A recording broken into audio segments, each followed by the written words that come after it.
भारतीय महिला क्रिकेट की स्टार खिलाड़ी स्मृति मंधाना की शादी टूटने की खबर ने पहले ही सुर्खियां बटोरी थी, लेकिन अब इस कहानी में एक ऐसा मोड़ सामने आया है जिसने खेल और फिल्म इंडस्ट्री दोनों को चौंका कर रख दिया है। सिंगर कंपोजर पलाश मुच्छल के खिलाफ बता दें कि कई गंभीर आरोप स्मृति मंधाना के बचपन के दोस्त की ओर से किया गया है और उनके दोस्त ने कुछ ऐसे बड़े खुलासे कर दिए हैं जिससे हर कोई दंग रह गया है और एक बार फिर से ये मुद्दा उठने लगा है। दरअसल स्मृति मंधाना के बचपन के दोस्त हैं विदन्यन माने, जिन्होंने पलाश मुच्छल पर गंभीर आरोप एक बार फिर से लगा दिए हैं। यानी कि ये मुद्दा एक बार फिर से अब लोगों में चर्चा का विषय बन गया है। 34 साल के विदन्यन माने ने हिंदुस्तान टाइम्स को दिए गए एक इंटरव्यू में बताया कि मंधाना और मुच्छल के बीच का रिश्ता जो है एक हैरानी भरी घटना के कारण खत्म हुआ, जो उनकी शादी के फंक्शन के दौरान सामने आया था। माने ने कहा कि मैं शादी के जश्न में शामिल था जब पलाश अन्य महिला के साथ बिस्तर पर रंगे हाथ पकड़ा गया। भयानक सीन था। वो भारतीय महिला क्रिकेटरों से पिट रहा था।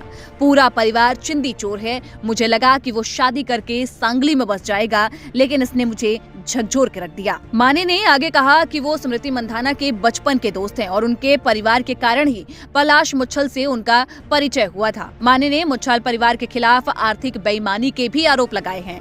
उन्होंने कहा कि एक रुके हुए फिल्म प्रोजेक्ट पर अतिरिक्त रुपए निवेश के लिए उन पर दबाव डाला गया है। इतना ही नहीं, माने ने मुच्छल पर बेवफाई और ठगी के आरोप लगाते हुए कहा कि पलाश ने अब तक रिलीज नहीं हुई फिल्म प्रोजेक्ट के नाम पर उनसे 40 लाख रुपए से ज्यादा की बेईमानी की है। एक औपचारिक शिकायत महाराष्ट्र के सांगली में इसके लिए दर्ज भी कराई गई है।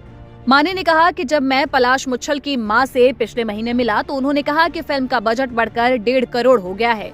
उन्होंने मुझे 10 लाख रुपए और निवेश करने को कहा या फिर मुझे मेरी रकम वापस नहीं मिलेगी। उन्होंने मुझे ब्लैकमेल करना शुरू कर दिया और फिल्म से बाहर निकालने की धमकी दे दी। फिर मुझे मजबूर होकर शिकायत दर्ज करानी पड़ी। माने के मुताबिक शादी खत्म होने के बाद मुच्छल परिवार ने उनसे पूरी तरीके से बातचीत भी बंद कर दी। उन्होंने कहा कि शादी खत्म करार होने के बाद मुच्छल परिवार ने मुझे सभी जगह से ब्लॉक भी कर दिया। मुझे पता चला है कि फिल्म के अन्य कलाकारों को वेतन नहीं मिला। मैंने फिल्म इंडस्ट्री के निर्देशकों के द्वारा निर्माताओं को ठगने के बारे में सुना था, लेकिन ये तो सरासर चोरी है।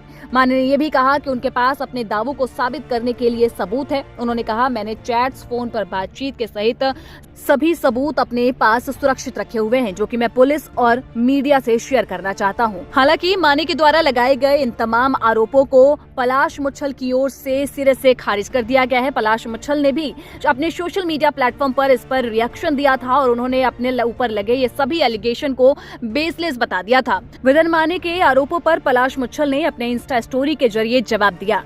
मुच्छल ने इंस्टा स्टोरी पर लिखा, सांगली आधारित विदन्यन माने ने सोशल मीडिया पर जो आरोप लगाया, मैं बताना चाहूंगा कि ये सभी बेबुनियाद और तथ्यात्मक रूप से गलत है। मेरी साख खाक करने के लिए ये पैतरा अपनाया गया है। मेरे वकील श्रेयांश मिठारे सभी कानूनी चीजें तलाश रहे हैं और ये मामला पर्याप्त कानूनी तरीके से संभाला जाएगा। अब आपको याद दिला दे कि स्मृति मंधाना और पलाश मुच्छल की 23 नवंबर 2025 को शादी होने वाली थी, लेकिन मेहंदी और संगीत के बावजूद भी ये शादी टूट गई। सोशल मीडिया पर मेहंदी और संगीत की तस्वीरें वायरल थी। सभी लोग इस शादी के लिए बेहद ही खुश थे, लेकिन तभी एक ऐसा मोड़ आया जब सब लोग दंग रह गए और जब तक शादी के आधिकारिक तौर पर टूटने की जो पुष्टि है वो नहीं हुई थी, तब तक सोशल मीडिया पर कई तरीके की अफवाहें चली। हालांकि शुरुआत में ये बताया गया था कि स्मृति मंधाना के पिता की तबियत खराब हो जाने की वजह से उन्हें हॉस्पिटल ले जाना पड़ा और बाद में फिर पलाश मुच्छल की भी तबियत खराब हो गई थी, जिस वजह से शादी को पोस्टपोन कर दिया गया है। लेकिन सोशल मीडिया पर उसके बाद कई अफवाहें फैली। पलाश मुच्छल के कैरेक्टर पर भी उंगली उठाया गया, लेकिन बाद में इस शादी को ऑफिशियली कैंसिल कर दिया गया और उसके बाद अब ये मामला एक बार फिर से यहाँ पर उठता हुआ नजर आ रहा है। और इस बार स्मृति मंधाना के दोस्त की ओर से ये बड़े आरोप पलाश मुच्छल के ऊपर लगाए गए हैं। हालांकि पलाश मुच्छल की ओर से भी अपनी सफाई यहाँ पर दे दी गई है। उन्होंने साफ तौर पर कहा है कि मेरे ऊपर लगाए गए सभी इल्जाम बेबुनियाद है और ये मामला पर्याप्त कानूनी तरीके से संभाला जाएगा।